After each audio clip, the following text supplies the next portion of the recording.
প্রিয় দর্শক শ্রোতা, আজকে আপনাদের দেখাবো দেশি চীনা হাট। সামনেই দেখছেন। হ্যাঁ বন্ধু, দেশি চীনা হাট বলতে কি, যে আমাদের দেশে চীনের হাট, বুঝতেই পাচ্ছেন। এবং এই যে বাজারটা, এই যে ক্যাঁকড়া, এগুলো এরকম ধরনের, বা চিংড়ি মাছ, ছাটি এবং মোমো এবং চাউমিন দিয়ে বাজারটা সাজানো। এগুলো বসার জায়গা দেখছেন, নদীর পাশে চেয়ারে বসে আপনি সুন্দর একটি মুহূর্তে নাস্তা খেতে পারবেন। চাউমিন এবং এই যে চিংড়ি মাছ দেখছেন, এবং চিংড়ি মাছের চপ এগুলো, হ্যাঁ দেখছেন। এবং এই সুন্দর একটি বড় বড় মাছও সেইভাবে ভাজা আছে। এগুলো ক্যাঁকড়া, যারা ক্যাঁকড়া খেতে ভালোবাসে তাদের জন্য সুন্দর স্পেশাল ক্যাঁকড়ারও ব্যবস্থা আছে। এবং চিংড়ি মাছের চপগুলো দেখুন, এগুলো এই গোল গোল। তো এই বাজারটা আপনি আসলে দেখতে পাবেন, সুন্দর একটি, মানে খুব সুন্দর লাগে দেখতে।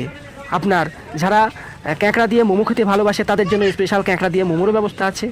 যারা চাউমিন দিয়ে ছাটি বা বাগদা বা চিংড়ি মাছ খেতে ভালোবাসে তারও ব্যবস্থা আছে। আপনি আসলে বুঝতে পারবেন। এবং এখন তো সেরকমভাবে হাট বসেনি, সবে শুরু হচ্ছে।